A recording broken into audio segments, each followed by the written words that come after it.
It's strange how the sun can change a Friday. Everyone usually moves fast, preparing for the weekend, people glued to their screens. But today, something felt different, slower, warmer, as if the whole city had taken a break and was like, let's appreciate this today. And for me, I was heading to the coffee festival, all from up north traveling to Amsterdam. Arriving in Amsterdam always brings something back. Not just memories, but a certain vibe I grew up around. My parents were both raised here. My mother even worked near Central Station. Those were different times. Nowadays, this city moves too fast, but not today. Today, the sun hit just right. You could feel it. People letting go, if only for a moment. Waiting for the ferry to NDSM, I watched the sunlight fold over the water. Bikes drifted by. Tourists pointed at buildings I've walked past 100 times, but I filmed anyway, because when the light changes, so does perspective. It's funny how some things don't need time to return. You just step into a space and you're back.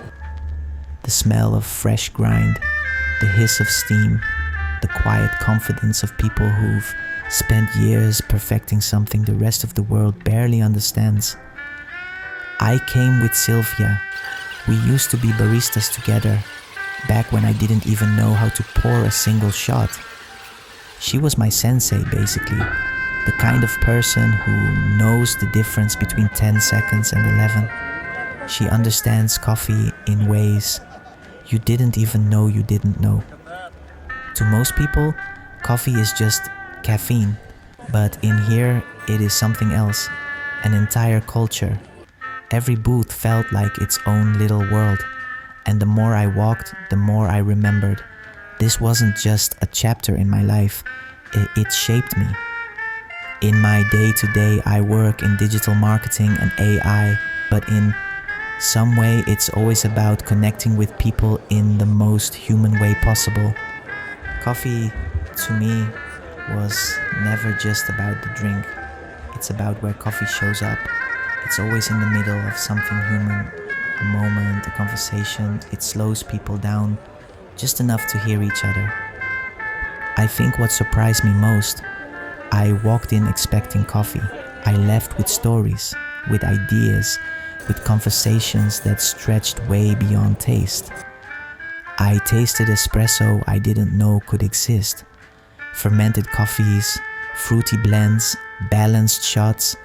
There were machines I'd never seen before, tools built with such intention.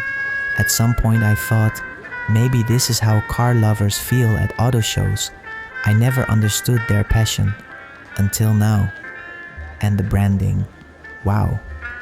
Every roaster or brand had their own visual language, their own way of saying, this is what it means to us.